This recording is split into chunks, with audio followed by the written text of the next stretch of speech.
جو ہاتھ میں اگر کوئی چیز لیے ہوئے ہے، تھال نہ لیے ہوئے ہو، مثلا پیالہ ہو، کوئی کپ ہو، تو وہ اذان ہوتی رہے، اس کو ختم کر نئی چیز سوال یعنی لمٹ، وہ جو وقت ہے ختم ہونے کے بعد بھی اگر آپ کے ہاتھ میں کپ ہے اور آخری گھونٹ ہے تو آپ کو پینا چاہیے؟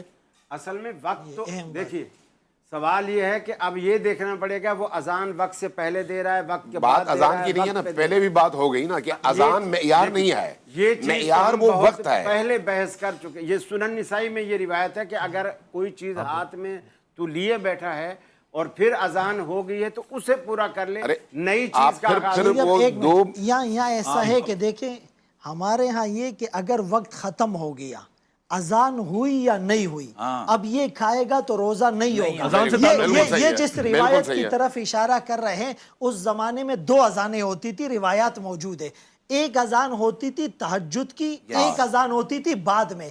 تو وہ جو ایک روایت ہے کہ بھائی ہاتھ میں کچھ ہے تو وہ کھا لو، تو وہ پہلی اذان سے اس کا تعلق تھا، دوسری اذان سے بالکل تعلق نہیں۔ سنیں ایک منٹ، جس طرح انہوں نے وہاں پر بہت زیادہ سختی کی نا کہ بھائی آپ اس کو آگے کیوں بڑھا رہے ہو، تعلق تو وقت سے ہے، تو وہی وقت تو جب ختم ہوگی یا سحری کا 1 سیکنڈ بعد بھی آپ کھائیں گے، ایک لقمہ بھی کھائیں گے تو آپ کا روزہ نہیں ہوگا، چاہے وہ نوالا منہ میں ہو، ہاتھ میں ہو۔ یہ جو انہوں نے کہا نا کہ پہلی وہ تہجد کی اذان ہوتی تھی، پہلے ان سے یہ پوچھے کہ تہجد کی اذان درست ہے، آپ اس کے قائل؟ تہجد میں اذان، ابتدائی اسلام میں بہت سے کام ہوتے تھے، آپ بھی کرتے ہیں۔ میں آپ سے سوال بات ایسی کرنا خود اس پر پورا مسئلہ کن کا عامل نہیں۔ رفع یدین آپ ڈاکٹر صاحب آخری سیکنڈ ہے۔ دوسری بات کہ حضرت عائشہ اسی کے بارے میں فرماتی ہے، جو پہلی اذان دیتے تھے نا وہ حضرت بلال دیتے تھے، اور دوسری اذان عبداللہ بن ام مکتوم دیتے تھے۔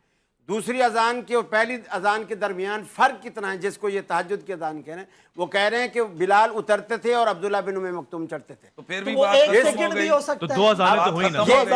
یہ تہجد کا اذان ہو گیا۔ آپ نے مان لیا کہ تہجد کی اذان ہوتی تھی، وہ کہہ رہے تہجد کی نہیں ہوتی تھی۔ میں یہ کہہ رہا ہوں کہ ایک پیلی بتی، اچھا چلو وہ ہاں یہ بتی سے سمجھ میں ہے۔ اچھا یہ حضرت عائشہ رضی اللہ عنہ کی روایت سے یہ ثابت کریں کہ مطلب وہ اترتے تھے۔ چلیں اس گفتگو کو آج سمیٹ لیں گے۔